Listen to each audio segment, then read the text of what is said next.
egekwegera obwene bwa mwanyabantu Kenya National Commission on Human Rights Kenya riko bagi Kobwatoka Oroboti rwa Omwaka oyo BW'ECHINGURU 2025 gukwana kurwa somochi o Nairobi asomo bagani oyomo nigabara ibekyombeekyo banyariko babagwesokia na gotebuna kira omo Kenya nigabwente konyora obwene bwaye buna lichiko rigoteba ase katiba abara yabo boigoni gobono bagikeire chiburaburu icho cyane kiwasoba chori bakebwaeta ase boigobono bamochirie eserekali nikyombekeri kyobochori yechimbebe nechimbebe kya IEBC ase ogotarwa ogotainekia bunangwikirnikire mirobirio yaye buna ebwendret.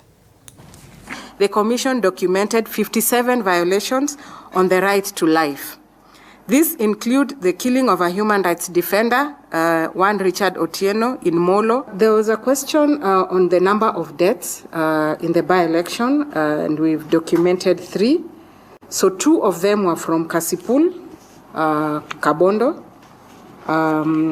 during the by-elections. And then there was one there was a 70-year-old in a stampede in Kabuchai. So those are the 3 deaths that we've been able to document. 2 in Kasipul and 1 in Kabuchai. The commission monitored these by-elections, and they were kept out of 2 tallying centers, Chicago Primary School in Mbeere North and Mumboni North Ward. They were kept out of those tallying centers, and therefore we cannot make a decision on whether the elections were free and fair because we were denied.